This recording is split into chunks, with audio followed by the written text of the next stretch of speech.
champagne was still cold in the glass when the phone lit up. It was 9:15 in the morning. Just 1 hour before Margaret Calloway was set to walk down the aisle. The screen showed one short message. 6 words that would change her whole life. "I can't marry you today." Margaret's hands went cold. Her heart dropped into her stomach. She read the words again just to be sure they were real. Then a second message came in right after the first one. "I'm sorry, Margaret. Paige and I are already at the airport. We are getting on a plane." Margaret did not scream. She did not cry. She just sat very still on the edge of the bed, still wearing half of her wedding makeup, and stared at the screen like it might change if she looked long enough. It did not change. Before we dive deeper, let us know in the comments where you're watching from. We'd love to hear from you, and don't forget to hit that subscribe button so you never miss any of our upcoming videos. To understand how Margaret Calloway ended up sitting frozen on that bed, we need to go back just a little bit further, to the night everything seemed perfect. 2 years before that morning, Margaret had been standing on the deck of a private yacht off the coast of Monaco, the warm evening breeze moving softly through her hair. Julian Ashford had taken her hand that night, gotten down on one knee, and slipped a flawless 4-carat diamond ring onto her finger while the sun sank slowly into the sea behind them. Everyone who saw the photos later said it looked like something out of a movie. Margaret had cried happy tears that night. She had truly believed she had found the love of her life. She had no way of knowing that the very same charm that made Julian propose so beautifully was the same charm he would later use to lie to her so easily. "Marry me," Julian had said that night, his voice soft and steady, the kind of voice that made people believe every word coming out of his mouth. "I want to spend the rest of my life making sure you never have to worry about anything ever again." Margaret had said yes before he even finished the sentence, laughing through happy tears as the small boat rocked gently beneath them.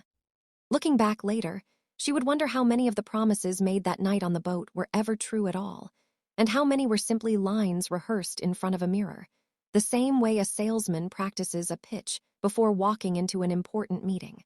Margaret had grown up nothing like the Ashford family. Her mother, Diane, had raised her mostly alone, working long hours as a schoolteacher to support them both. Margaret had earned her way into the art world through hard work, not family connections. She had studied for years to become a skilled art restorer, someone trusted to repair paintings worth more money than most people would ever see in a lifetime. It was rare, quiet, careful work, the kind that required patience and steady hands.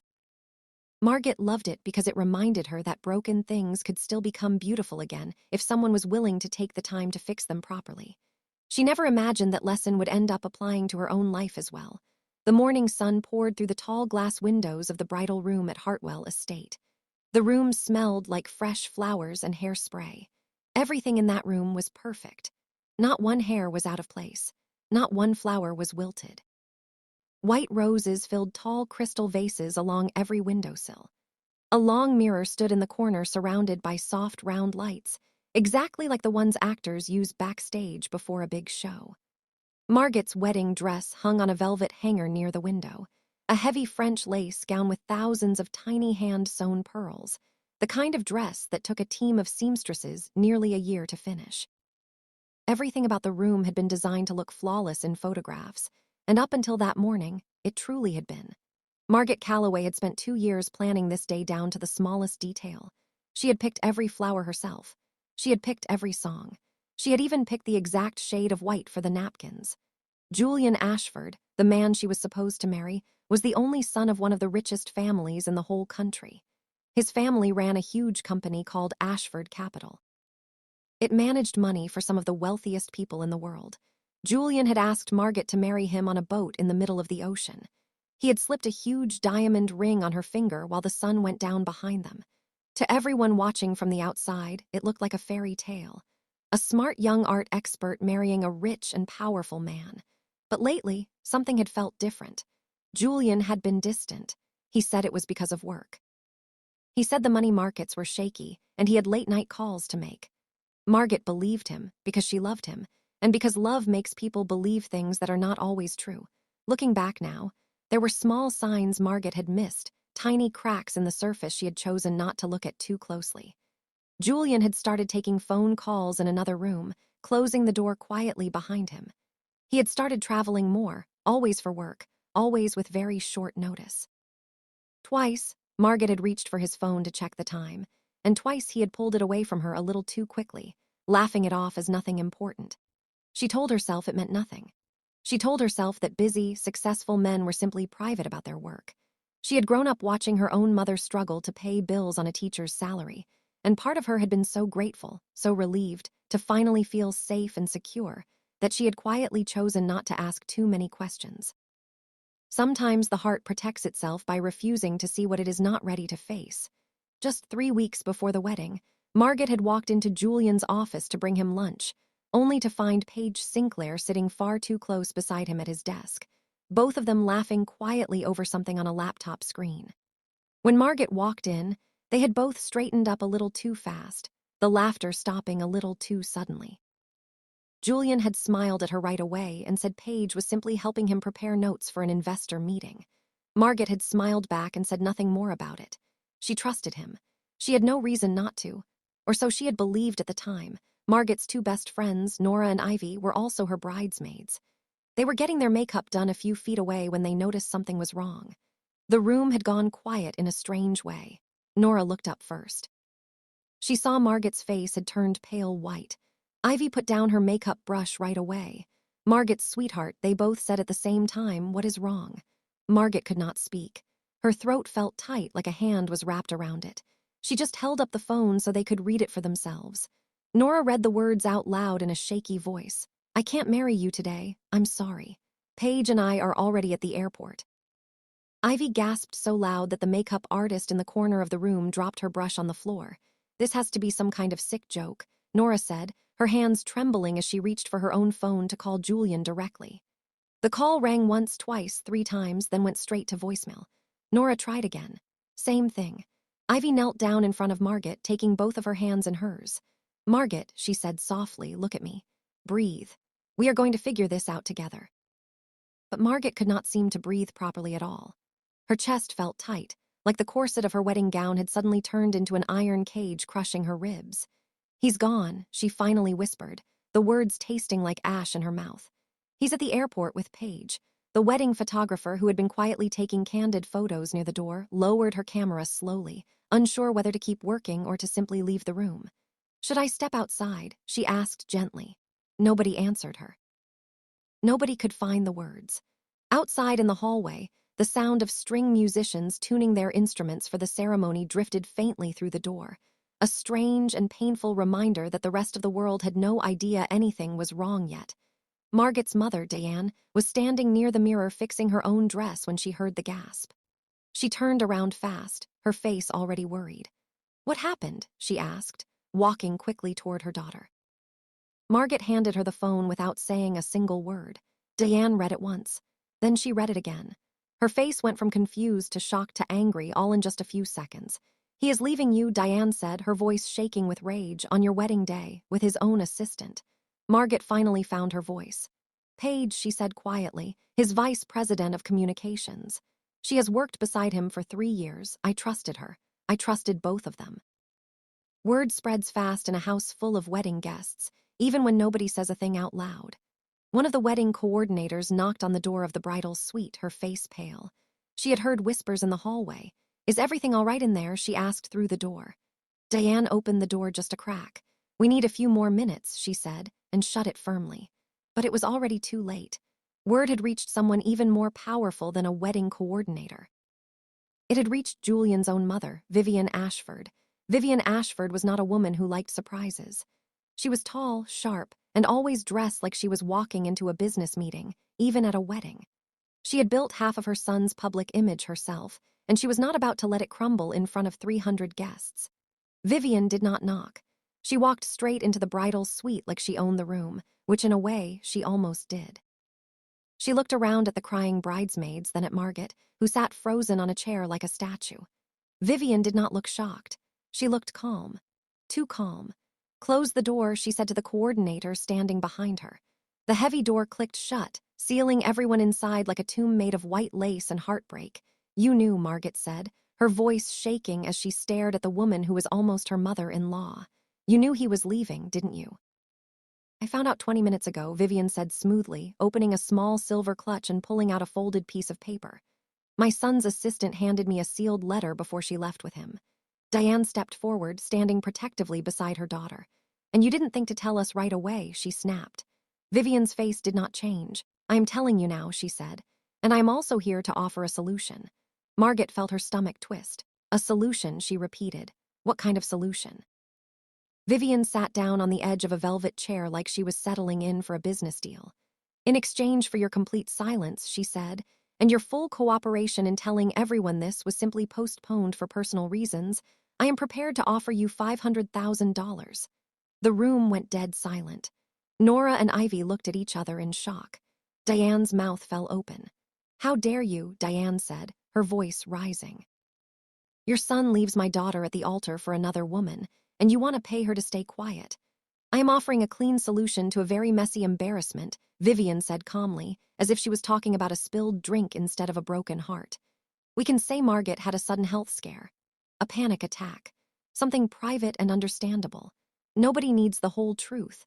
Nora stepped forward, her earlier fear now replaced by something sharper, something protective.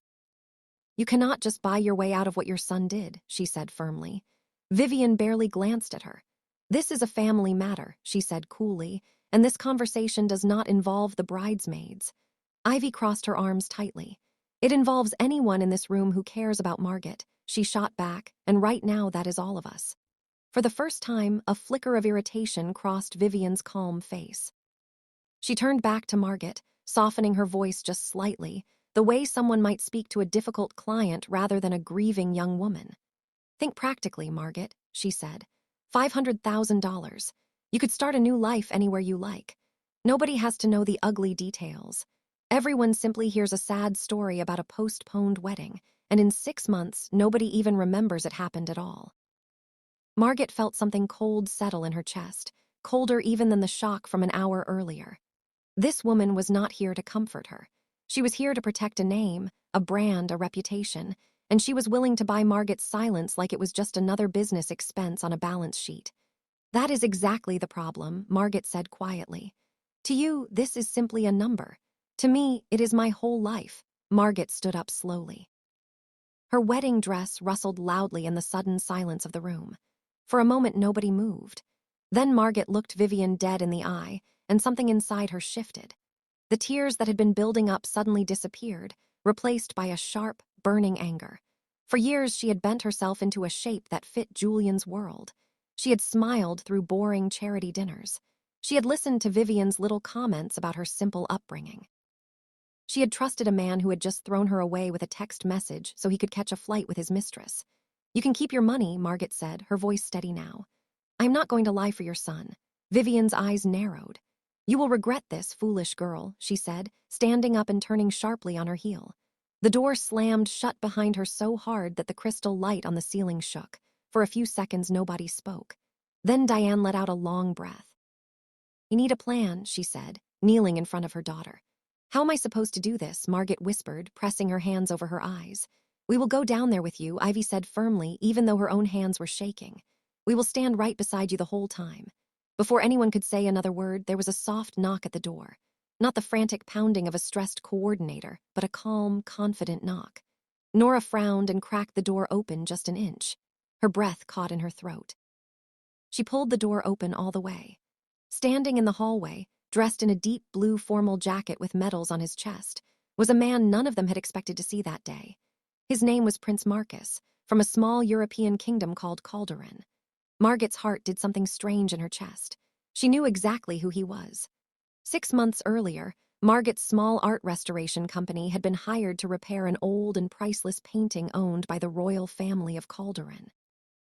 It was a very old portrait, painted hundreds of years ago, and it had been damaged over time.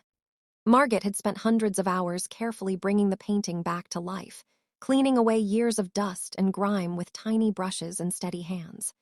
Julian's company had handled the very expensive insurance for shipping that painting across the ocean, which was the only reason Prince Marcus had been invited to this wedding at all.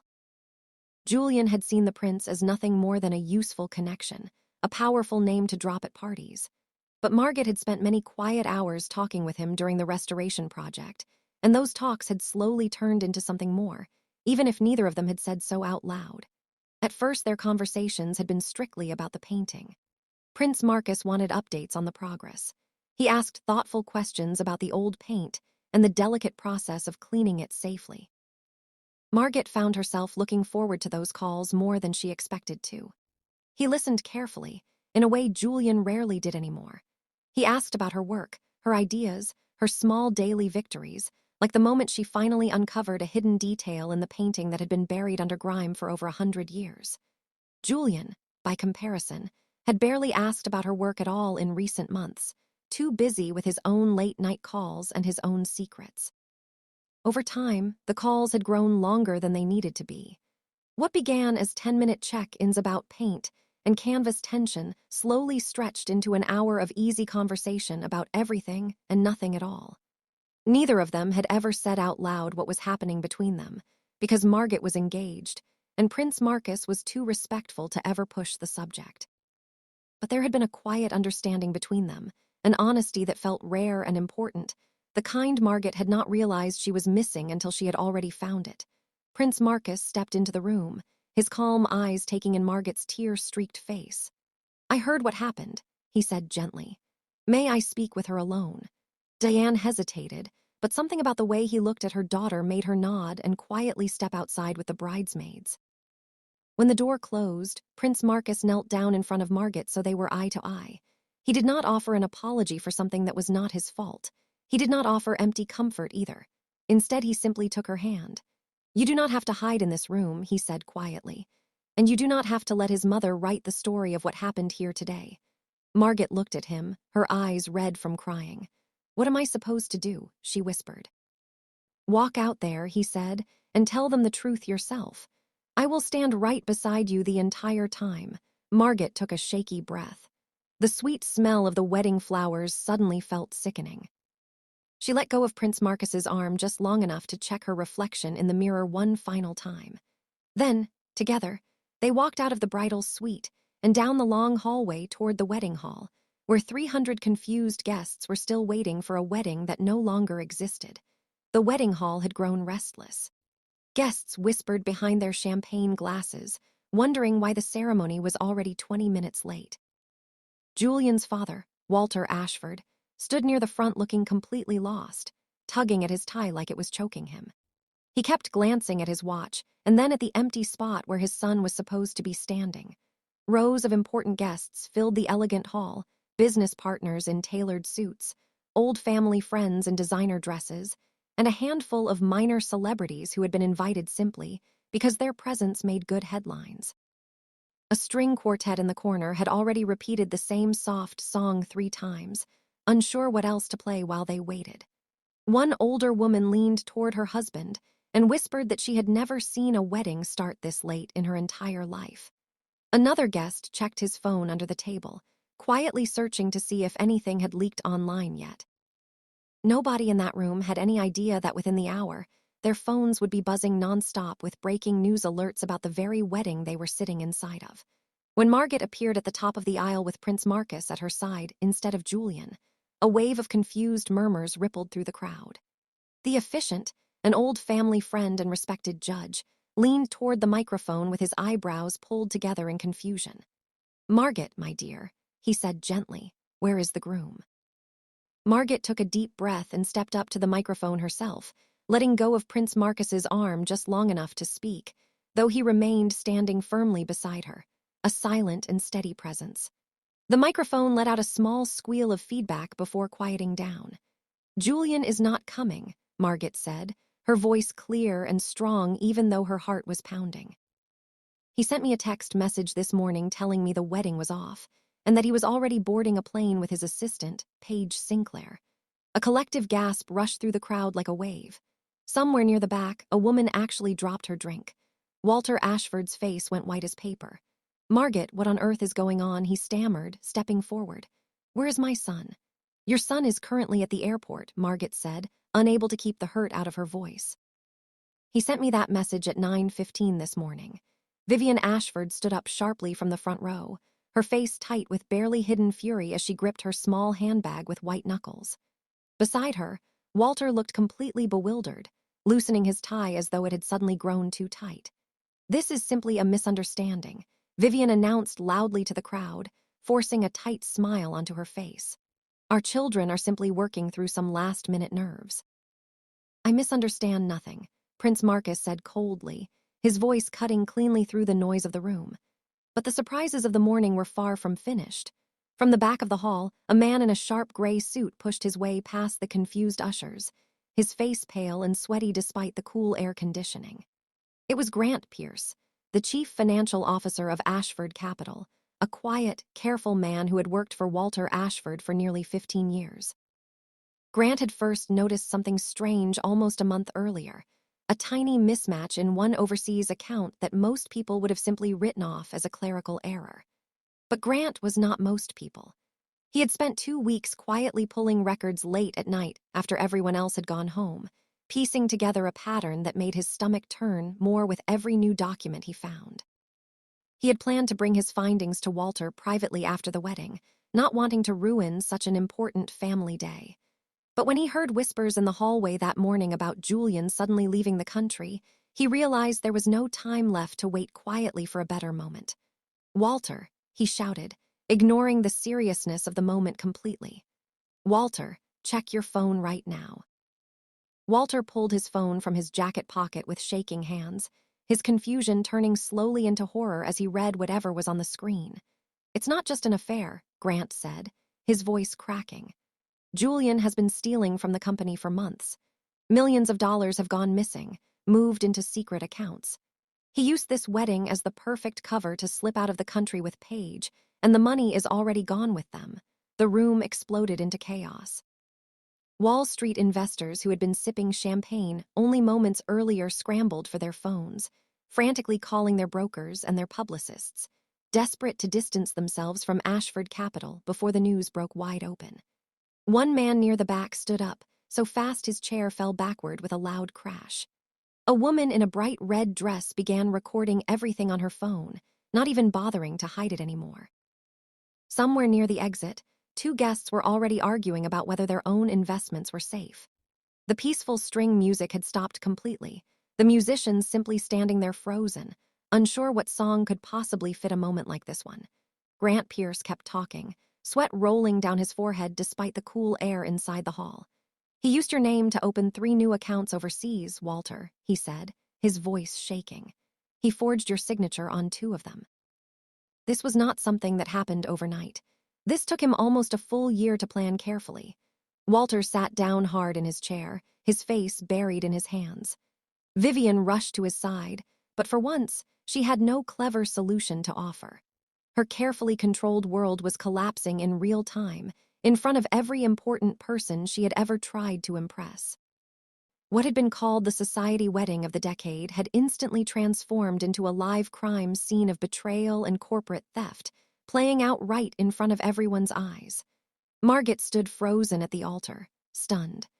Julian had not simply abandoned her at the altar out of cold feet or fear.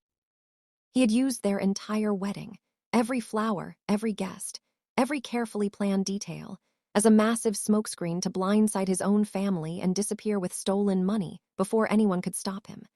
Beatrice Ashford's mother sat rigid in her seat, her knuckles turning white as she clutched her small clutch bag, her face a mask of barely contained horror. Beside her, Walter looked utterly bewildered, repeatedly adjusting his tie as if it had suddenly begun strangling him. Margit kept her chin steady and level, drawing quiet strength from the calm, warm presence of Prince Marcus standing firmly at her side. She could hear the faint, frantic clicking of smartphone cameras despite the strict no devices policy that had been printed clearly on every single wedding invitation. Whispers rushed through the crowd like wildfire through dry grass.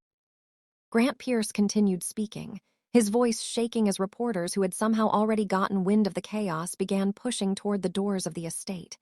"We traced the transfers late last night," he said. "Small amounts at first, moved slowly so nobody would notice, but they added up to millions over the past year.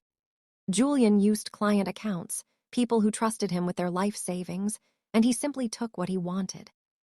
Walter Ashford stumbled backward into his chair, gripping the arm of it so tightly his fingers turned white. "My own son," he whispered. "My own son did this." Vivian tried one more time to control the situation, stepping forward with her chin held high despite everything falling apart around her. "This is clearly a misunderstanding that can be handled privately," she announced, though her voice had lost its earlier confidence. "We do not need to turn this into a spectacle." But it was already far too late for damage control. Someone in the crowd had already begun live-streaming the entire scene, and within minutes, clips of the chaos were spreading across the internet faster than anyone could stop them. On Prince Marcus's strict orders, his personal security team quietly escorted Margaret, her mother Diane, and her 2 bridesmaids out of Hartwell Estate and into a line of tinted black cars waiting outside. They left the Ashford family behind to face the swarm of arriving federal agents and investigative reporters that was already gathering outside the gates. Prince Marcus did not just rescue Margaret from a painful moment. He turned what could have been the worst day of her life into something else entirely. He redirected the attention of the world's cameras away from her and toward the truth of what had actually happened. A grainy cell phone video of Margaret standing at the altar, calmly calling out her cowardly fiancé, while a real prince stood loyally at her side, went completely viral within hours. Margaret became an overnight symbol of grace and quiet strength. News outlets could not get enough of the story. Business channels ran headlines about the massive embezzlement scheme uncovered at Ashford Capital, detailing how Julian and Paige had quietly stolen millions of dollars from trusting clients over the course of a year. But it was the gossip magazines and entertainment websites that truly set the internet on fire with the more personal side of the story. Runaway groom flees federal investigators. One headline read, "Real-life prince steps in to save the bride," read another. Videos of Margaret standing tall at that altar were shared over and over again, each share adding to a growing wave of public support and admiration for the woman who refused to be humiliated quietly. Morning talk shows invited legal experts to explain how the stolen money had been moved. Financial news channels replayed the same short clip of Walter Ashford's shocked face over and over throughout the day. Late-night hosts made gentle jokes about runaway grooms, always careful to mention how gracefully Margaret had handled herself. Strangers online began sharing their own stories of being lied to or betrayed, using Margaret's name as a symbol of quiet strength in hard moments. Small local bakeries offered her free cake for a year. A clothing brand asked to send her a new wardrobe simply for the publicity. Margaret turned down almost all of it, wanting nothing more than a little peace and quiet after everything that had happened. In the middle of all this chaos, Margaret learned a painful lesson about who her real friends truly were. A woman named Charlotte, someone Margaret had considered a close friend for nearly 5 years, secretly sold a story to a tabloid magazine claiming to have inside details about the couple's private relationship problems, most of which were completely made up. When Margaret read the article, her stomach twisted with a different kind of hurt than anything Julian had caused her. "It is strange," she told her mother quietly that evening, "how quickly people will trade your trust for a little bit of attention." Diane simply pulled her daughter into a tight hug. "The people who truly love you," she said softly, "are the ones still standing beside you right now, not the ones selling stories about you to strangers." Nora and Ivy never left Margaret's side through any of it, staying with her through long nights of tears and even longer days of unwanted media attention, proving through actions rather than words exactly what real friendship looked like. Meanwhile, investigators kept digging deeper into Ashford Capital's records, uncovering even more troubling details with each passing day. It turned out Julian had been moving small amounts of client money for almost a full year, testing the waters slowly before making his final, much larger move the week of the wedding. Paige had helped him create fake reports to hide the missing funds from company auditors. Together, they had planned to disappear quietly to a country with no agreement to send them back, using the wedding chaos as the perfect distraction to slip away unnoticed, while everyone's attention was fixed on flowers and seating charts instead of bank records. 3 days after the wedding that never happened, Margaret sat quietly on her mother's back porch, wrapped in an old blanket, watching the sun go down. Her phone had not stopped buzzing since the moment the story broke, but she had finally turned it off completely, needing a few hours of real silence. Diane brought out 2 mugs of tea and sat down beside her daughter without saying a word at first. "You did the right thing," Diane finally said softly, "refusing that woman's money." Margaret nodded slowly, staring out at the darkening sky. "I keep waiting to feel angry," she admitted, "but mostly I just feel tired." Diane reached over and squeezed her daughter's hand. "Tired is allowed," she said gently. "You do not have to be strong every single second of every single day." Back in Calderon, Prince Marcus was facing his own quiet battle. His older sister, Princess Helena, who managed much of the family's public image, called him the very same week the story broke across every news channel in the world. "You cannot keep involving yourself in this scandal," Helena warned him firmly over the phone. "The family cannot afford to be tied to a stolen money investigation, no matter how sympathetic the young woman might seem to the public." Prince Marcus listened patiently, but his answer did not change. "I am not involved in a scandal," he said calmly. "I simply refuse to let someone be treated unfairly in front of me, and I would make that same choice again without hesitation." Helena sighed heavily on the other end of the line, but even she could hear that her brother's mind was already made up, and no amount of careful public relations advice was going to change it. Their father, King Aldrich, said very little on the matter at first, choosing instead to watch quietly from a distance, the way careful rulers often do before making up their minds about anything important. It was only weeks later, after seeing how gracefully Margaret had handled the public spotlight without ever asking for pity or attention, that the old king finally spoke his true feelings out loud during a quiet family dinner. "That young woman carried herself with more dignity in one difficult afternoon than most people manage in an entire lifetime," he said simply, before returning to his soup. Nobody at that table needed him to say another word after that. That night, lying awake in her childhood bedroom, Margaret found herself thinking not about Julian, but about the quiet calls she used to share with Prince Marcus during the long restoration project. She realized, almost with surprise, that she missed talking to him, not because he was a prince, but simply because those conversations had always made her feel calm and steady, the way solid ground feels under your feet after standing on something shaky for far too long. She did not reach out to him that night. It did not feel like the right time yet, but she also did not delete his number, and somewhere deep down, she was glad she hadn't. Julian and Paige did not get very far. Federal agents intercepted their private plane before it could leave the country, freezing every account connected to Julian's name within hours of Grant Pierce's warning. Photographs of Julian being led away in handcuffs at the airport, his expensive suit rumpled, and his face pale with panic, spread across every news channel within a single day. Paige, once a confident and polished vice president, was photographed sobbing into her hands as reporters shouted question after question at her. The very same wedding meant to be the highlight of Julian Ashford's carefully polished public image had instead become the moment that exposed him completely. The day after the arrest, federal agents arrived at the Ashford family estate with a search warrant, moving quietly through rooms that had once hosted some of the most exclusive parties in the city.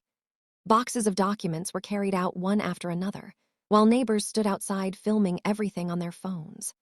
Reporters camped outside the gates for nearly a week straight, hopping to catch even a single photo of Vivian or Walter leaving the house.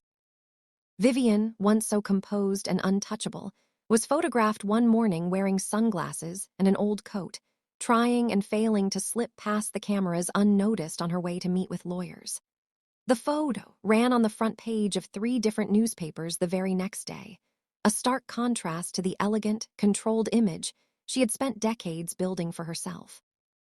Julian's lawyers tried to argue that the missing money was simply a misunderstanding involving complicated investment strategies, but the paper trail told a much simpler story than that. Every transfer led back to the very same offshore account that had already been booked with tickets under 2 different fake names. When investigators searched Julian's private office, they found a folder hidden in a locked drawer containing printed plans for a completely new identity, proof that this had never been a sudden decision made in fear, but a plan he had built carefully for months while still smiling for engagement photos beside the woman he was planning to betray. 1 month after the wedding, Margaret finally agreed to sit down for a single television interview, mostly to correct the many false rumors that had been spreading online. She wore a simple cream-colored blouse, no wedding jewelry, just her own quiet composure. The interviewer leaned forward gently and asked the question everyone at home was waiting to hear. Do you think you will ever be able to trust someone again after everything that happened? Margaret thought for a moment before answering carefully. I think the mistake was never trusting too much, she said. The mistake was ignoring the small warning signs because I wanted so badly for everything to be perfect. I will trust again, she continued, but next time I will also trust myself enough to pay attention when something feels wrong. The interview clip was replayed constantly over the following weeks, shared by people who found comfort in her calm honesty. Many viewers wrote in saying her words helped them recognize warning signs in their own relationships that they had been quietly ignoring for far too long. A local women's shelter reached out and asked if she would be willing to speak briefly at one of their events, and Margaret, surprising even herself, said yes without hesitation. Standing in front of a small room of strangers who had faced their own difficult chapters, she realized her painful mourning had somehow given her the ability to help other people find their own strength again. Margaret, meanwhile, quietly returned to the work she loved most. She packed away her delicate restoration tools and flew across the ocean to finish an important project she had already promised to complete. She had a job waiting for her, and unlike the man who had abandoned her, she intended to keep her word. 6 months later, the grand gallery inside the royal palace of Calderon glowed warmly with the light of 1,000 small candles. The palace was hosting an exclusive gala to unveil a beautifully restored 17th-century portrait, the very same painting Margaret had poured her heart and her skill into repairing months earlier. The painting showed a quiet young woman standing beside an open window, painted so long ago that most historians could only guess at who she really was. For hundreds of years, layers of old varnish and grime had dulled her face into a shadow. But now, thanks to hundreds of careful hours under Margaret's steady hands, her expression had come back to life, calm, patient, and quietly strong, almost as if she had been waiting all these years simply to be seen properly again. Guests gathered in small clusters around the painting all evening, many of them stopping to ask Margaret herself about the delicate process of restoring something so old and so fragile back to its original beauty. Long tables draped in soft ivory linen lined the edges of the gallery. Covered with small trays of food nobody seemed to be eating, everyone far too busy admiring the newly unveiled masterpiece and quietly whispering about the woman standing proudly beside it. A live orchestra played softly from a raised platform near the far wall, filling the grand room with a warm, gentle music entirely different from the tense silence that had filled the wedding hall 6 months earlier. Margaret stood in front of the finished masterpiece, dressed not in white this time, but in a stunning emerald green gown that perfectly matched her dark hair and bright eyes. The layers of old dirt and grime that had once hidden the painting's true beauty were completely gone now, revealing rich colors that had been hidden away for hundreds of years. Prince Marcus stood beside her, slowly sipping a glass of champagne, his eyes never once leaving her face. A rather fitting metaphor, don't you think? He said softly, nodding toward the painting. Sometimes it takes something painful to strip away the layers hiding what was truly valuable underneath the whole time. Margaret felt warmth rise to her cheeks as she looked at him. Over the past 6 months, she and Prince Marcus had spent countless quiet hours together, first over video calls discussing the details of the painting's restoration, and slowly, without either of them quite realizing when it happened, those calls had turned into long conversations about everything and nothing at all. What had started as a simple professional friendship had grown into something neither of them had expected, but both of them had quietly hoped for. Nora and Ivy had flown in for the gala as well, standing near the dessert table in matching gowns, watching their best friend from across the room with proud smiles on their faces. She actually looks happy, Ivy whispered to Nora, wiping a small, unexpected tear from her eye. She deserves every bit of it, Nora whispered back, after everything that man put her through. Diane stood nearby too, dressed in a simple navy gown, watching her daughter with a quiet pride only a mother could fully understand. She had watched Margaret build herself back up piece by piece over the last 6 months, the same patient way her daughter restored old paintings, one careful layer at a time. Diane thought back to all those years she had spent working long hours as a schoolteacher, worrying quietly whether she had given her daughter enough, whether a single mother's small paycheck could ever compete with the shiny world Julian's family had offered. Watching Margaret now, standing tall and unbothered by any of that old shiny world, Diane finally understood that she had given her daughter something far more valuable than money ever could have. She had given her a spine and the sense to know the difference between being loved and being used. That was worth more than any yacht in Monaco. I never thought I would end up here, Margaret admitted quietly, looking around at the glittering gallery full of important guests. Neither did I, Prince Marcus said honestly, setting down his glass and turning fully to face her. But I am very glad that terrible morning led us both to this exact moment. Margaret laughed softly, a real and easy laugh, the kind she had almost forgotten she was capable of after everything that had happened. Across the gallery, cameras flashed as reporters and photographers, invited this time and welcomed rather than sneaking around outside a locked door, captured photos of the woman the whole world had come to admire, standing confidently beside the prince who had refused to let her be humiliated. Later that evening, as the gala began winding down and guests slowly said their goodbyes, an older woman Margaret did not recognize approached her near the edge of the gallery. "I just wanted to say," the woman said kindly, "that watching you stand up for yourself that day gave me the courage to finally leave a relationship that was not good for me either." Margaret's eyes filled with tears at the unexpected words. "Thank you for telling me that," she said softly, squeezing the woman's hand. "It means more to me than you know." It was moments like these, quiet and unplanned, that reminded Margaret her painful morning had somehow turned into something meaningful far beyond her own life.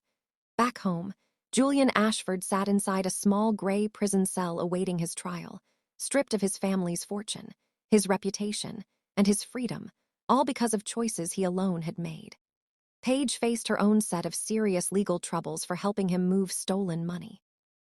Vivian Ashford, once so proud and so powerful, was forced to quietly resign from every charity board and social committee she had once controlled, her name now permanently linked to scandal and disgrace instead of status and power. Walter Ashford, heartbroken over what his only son had become, spent his days trying quietly to repay the clients whose trust his son had shattered so completely. 2 months after the wedding disaster, Julian Ashford stood in a small federal courtroom, wearing a plain gray suit instead of his usual expensive tailored ones. The confident, charming man who once smiled easily for magazine covers now looked tired and much older than his age. The judge read through the long list of charges slowly: fraud, forgery, and theft from multiple client accounts. Julian kept his eyes down for most of the hearing, only looking up once, when Margaret's name was mentioned briefly by the prosecutor as one of the many people he had deceived. For a brief second, their eyes met across the courtroom. Margaret did not look away first. She simply held his gaze steadily, calmly, until he was the one who looked down again. During the trial, an elderly retired couple who had trusted Julian with nearly their entire retirement savings stood up to speak during the sentencing hearing. The husband's voice shook as he explained how they had planned to use that money for medical care in their final years. Money that was now gone because a young man they had trusted had decided their savings were simply his to spend. Julian stared down at the table the entire time, unable to look up and meet their eyes even once. It was one thing to read about victims in a newspaper article. It was another thing entirely to sit in a quiet courtroom and listen to real people describe exactly what his choices had cost them. Paige Sinclair took a plea deal shortly after, agreeing to testify against Julian in exchange for a lighter sentence. In her statement, she admitted that the plan had been building for almost a year, and that Julian had promised her a new life together somewhere far away once the money was safely moved. That promise, like so many others he had made, turned out to be worth nothing at all. Julian was eventually sentenced to several years in prison, along with an order to repay every client whose money he had stolen, though most experts agreed it would take years, if ever, for the full amount to be returned. Vivian Ashford's fall from grace happened almost as quickly as her son's. One by one, the charity boards she had proudly served on for decades quietly asked her to step down, unwilling to have their good names connected any further to the Ashford scandal. Invitations to the exclusive parties she once hosted stopped arriving completely. The very same society pages that used to praise her elegant fundraisers now ran articles questioning how much she had really known before that wedding day.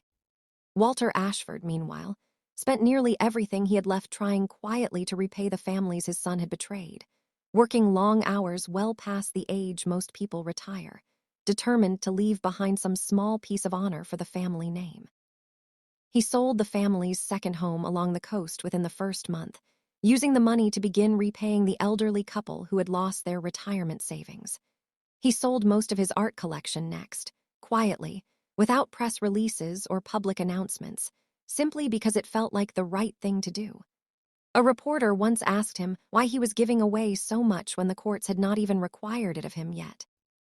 "Because my name is still attached to what my son did," Walter said simply, "and I would rather lose everything I own than let another family suffer because of choices that were never theirs to begin with." It did not undo what Julian had done. Nothing ever fully could. But it was, in its own quiet way, a kind of honesty Julian himself had never once managed to offer anybody. But Margaret Calloway did not spend one more second thinking about the man who had left her standing at an altar. She had built something new and something real, out of the very same ashes he had left behind. As the gala came to a peaceful close that evening, Prince Marcus gently took her hand and led her out onto a quiet balcony overlooking the palace gardens below. The night air was cool and calm, filled with the soft, sweet scent of blooming flowers. "Whatever happens next," he said softly, looking out at the stars above them, "I am simply glad it happens with you standing beside me." Margaret smiled, leaning gently against his shoulder as the lights of the old palace glowed warmly behind them. For the first time in a very long time, she felt completely and truly at peace. Marcus reached into his jacket pocket and pulled out a small, simple wooden box, nothing like the flashy diamond Julian had once slid onto her finger on a yacht in Monaco. Inside was a delicate ring with a single pale blue stone, quiet and understated, exactly like the man offering it. "I am not asking tonight," he said gently, watching her reaction carefully. "I only want you to know that whenever you are ready, if you are ever ready, I will be here. There is no countdown, and there is no pressure. There is only me choosing you for as long as you will let me." Margaret's eyes filled with tears, but this time they were the kind that come from feeling truly seen for the first time in years. "Ask me again in the spring," she whispered with a small, hopeful smile, "and I think you already know what I will say. Some people spend years searching for grand fireworks and dramatic declarations of love, but Margaret had learned that the quiet moments, the ones built slowly out of honesty and patience, were the ones that actually lasted. Julian had given her a diamond on a yacht surrounded by sunset views and champagne, and it had meant nothing in the end. Marcus had given her nothing but his honest attention over quiet phone calls about an old painting, and somehow it had meant everything. Some people spend their whole lives searching for the moment when everything finally makes sense. For Margaret Calloway, that moment came not on the day she thought would be the happiest of her life, but on the very day everything fell apart instead. Sometimes the worst morning of your life is simply the universe clearing away everything fake, so that something real and lasting finally has room to grow in its place.